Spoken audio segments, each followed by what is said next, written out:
Hi friends, ఈరోజు క్లాస్లో మనం సిఆర్ సర్క్యూట్ గురించి డిస్కస్ చేద్దాం.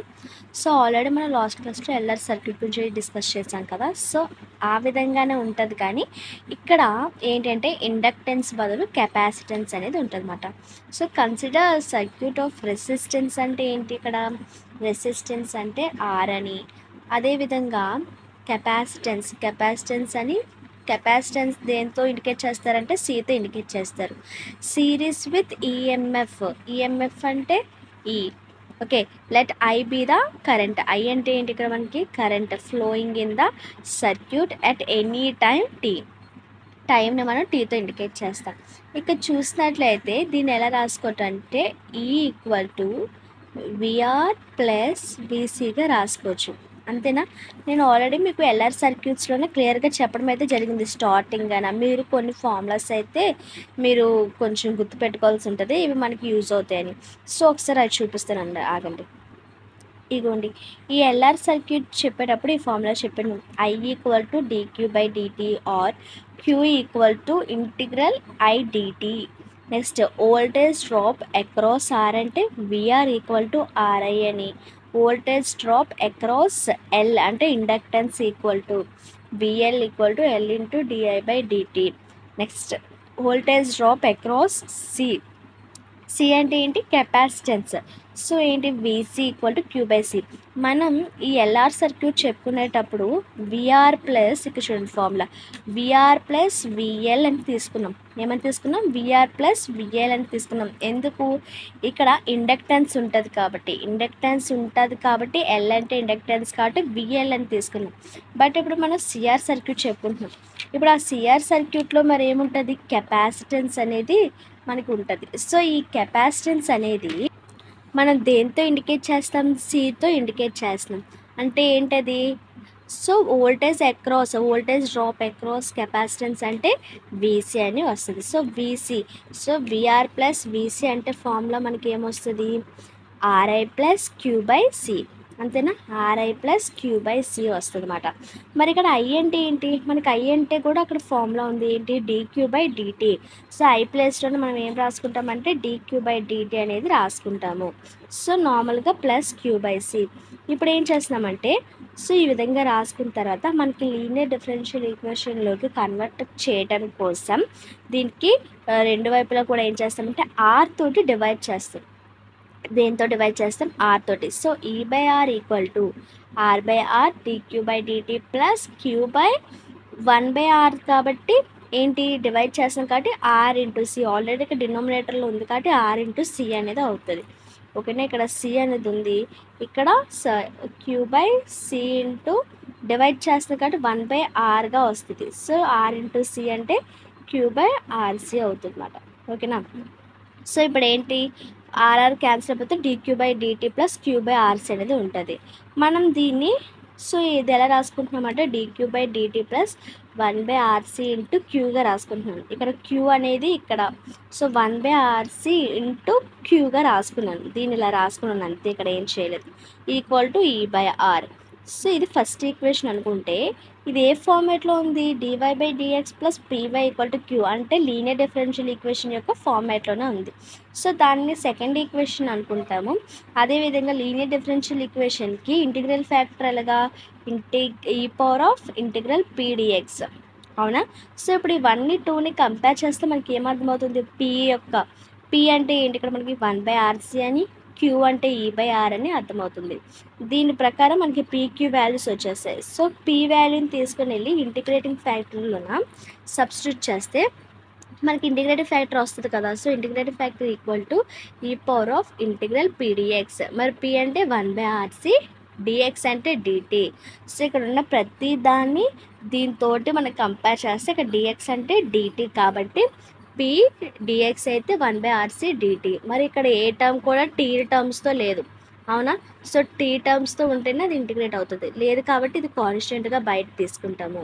సో ఇంటిగ్రల్ డిటి అంటే మనకు అర్థమేంటి? టీ. సో ఇది ఎలా ఉంది? 1/rc ఇంటూ టీగా వచ్చింది కదా, దాన్ని మనం t by RC. 1 into t అంటే టీ కదా, సో టీ బై ఆర్సీగా రాసుకున్నాం అంతే. ఓకేనా? ఇదేంటి? ఇది ఇంటిగ్రేటింగ్ ఫ్యాక్టర్. మరి జనరల్ సొల్యూషన్ ఏంటి అంటే ప్రతి దానికి జనరల్ సొల్యూషన్ ఒకటే. y into integral factor equal to integral q into integral factor dx plus c1. So ఇక్కడ c1 అంటే ఏంటంటే కాన్స్టెంట్. మీకు ఇక్కడ కూడా c అని రాసి ఇక్కడ c అని ఉంటే మీరు కెపాసిటెన్స్ అనేసుకుని మీరు కొంచెం కన్ఫ్యూజ్ అవుతారేమో అనేసి ఇక్కడ c1 అని రాశాను. ఓకేనా? సో ఇదేంటిది కాన్స్టెంట్ అనమాట. సో క్యూ ఇంటూ వై అంటే ఇక్కడ మనం ఏంటి వై అంటే క్యూ కదా, వై అంటే ఏంటి q. So into integral factor అంటే e/t/rc equal to integral e/r e/t/rc into మరి ఇంటిగ్రల్ ఫ్యాక్టర్ అంటే e/t/rc ఇంటూ dx అంటే ఏంటి dt ప్లస్ c1. ఓకేనా? సో ఇప్పుడు ఏంటి ఇక్కడ e/r అనేది కాన్స్టెంట్, ఇంటిగ్రల్ e/t/rc ఇంటూ dtగా తీసుకుంటాం అన్నమాట. మనం ఆల్రెడీ చెప్పుకున్నాం ఏంటి e/ax ఫార్ములా చెప్పుకున్నాం. ఇంటిగ్రల్ e/ax అంటే e/ax/a అని చెప్పుకున్నాం, అంతేనా? e/ax/a. ఇక్కడ మరి dt అనేది dx అయితే మరి x అనేది ఏమవుతుంది t అవుతుంది, అవునా? t అనేది ఏమవుతుంది x అయితే మిగతా a అంతా ఏంటి అంటే ఇక్కడ మనం ఎలా రాసుకోవచ్చు అంటే 1/rc ఇంటూ టీగా రాసుకోవచ్చు, అవునా? 1/rc ఇంటూ టీగా రాసుకోవచ్చు. అప్పుడు x అనేది t అయితే a అనేది ఏమవుతుంది 1/rc అవుతుంది. సో ఇక్కడ మనం ఎలా రాసుకుంటాము అంటే సో ఇక్కడ వచ్చేసరికి e/t/rc బై a అంటే మళ్ళీ ఏంటి మనకి ఇక్కడ a అంటే ఏంటి 1/rc.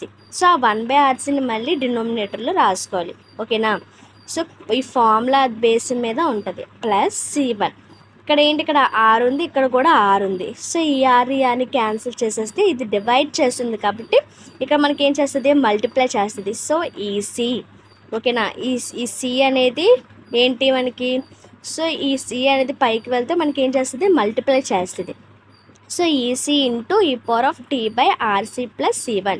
ఇక్కడ ఉన్న ఈ e/t/rc అనేది మనకి రైట్ సైడ్ వచ్చేస్తే ఏమవుతుంది ఇక్కడ మల్టిప్లై చేస్తుంది, ఇక్కడ డివైడ్ చేస్తుంది. సో మల్టిప్లై చేస్తున్నది డివైడ్ చేస్తుంది క్యాన్సిల్ అయిపోతే మనకి ఏం మిగులుతుంది.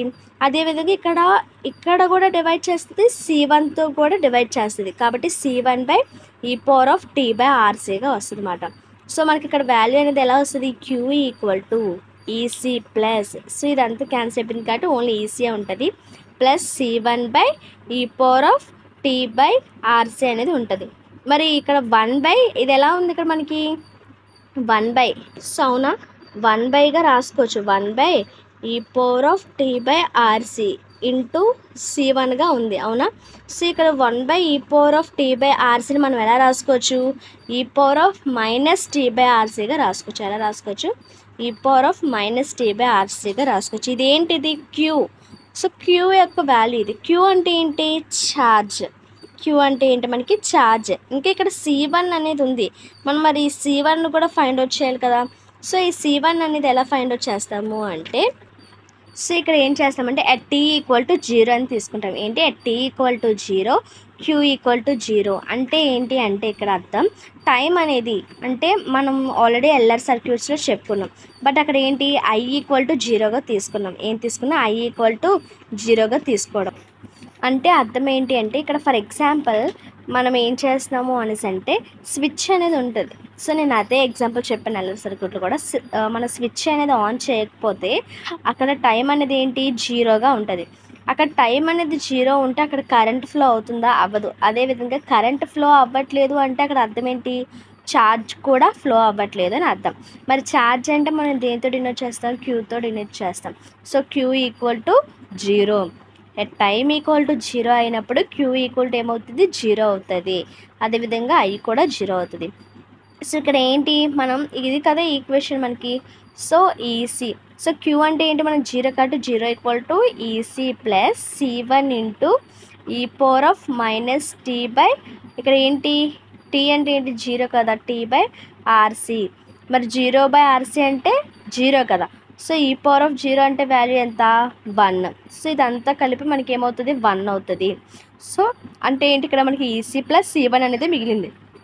అంటే C1 అనేది ఎలా రాసుకోవచ్చు, ఈసీ అనేది అటువైపు వెళ్ళిపోతే మైనస్ ఈసీగా రాసుకోవచ్చు. So C1 equal to minus EC. So ఏదైతే C1 వాల్యూ వచ్చిందో ఆ C1 వాల్యూని ఈ ఈక్వేషన్లో సబ్స్టిట్యూట్ చేస్తే EC plus minus EC E power of minus tea by ఆర్సీగా రాసుకోవచ్చు. మరి ప్లస్ ఇంటూ మైనస్ ఏమవుతుంది, మైనస్ అవుతుంది. సో మైనస్ ఈసీ ఇంటూ ఈ power of minus tea by RC. ఇక్కడ నుండి ఏంటి కామన్ తీస్తున్నాం, ఈసీ అనేది కామన్ తీస్తున్నాం. ఈసీ అనేది కామన్ తీస్తే ఇక్కడ ఏం మిగులుతుంది, 1 మిగులుతుంది. 1 మైనస్ ఇక్కడ ఈ power of minus tea by RC అనేది మిగులుతుంది. దీన్ని ఈక్వేషన్ 3గా రాసుకోవచ్చు.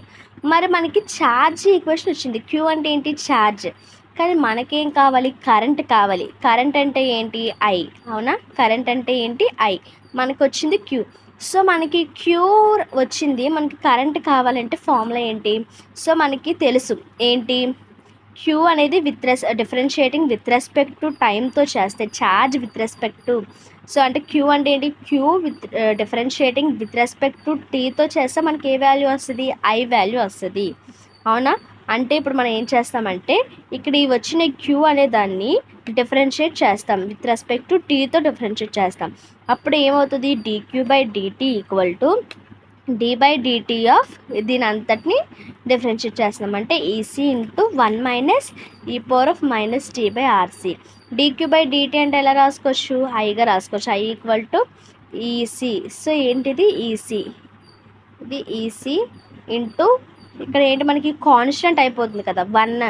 సో డిఫరెన్షియేటింగ్ 1 అంటే కాన్స్టెంట్ కాబట్టి 0 మైనస్ ఇదేంటిది differentiating. So e power of minus t into RC అంటే ఇది ఎలా ఉంది, ఈ పవర్ ఆఫ్ ఏఎక్స్, మళ్ళీ ఈ పవర్ ఆఫ్ ఏఎక్స్. కాకపోతే ఇక్కడ ఏంటి, డి బై డిఎక్స్.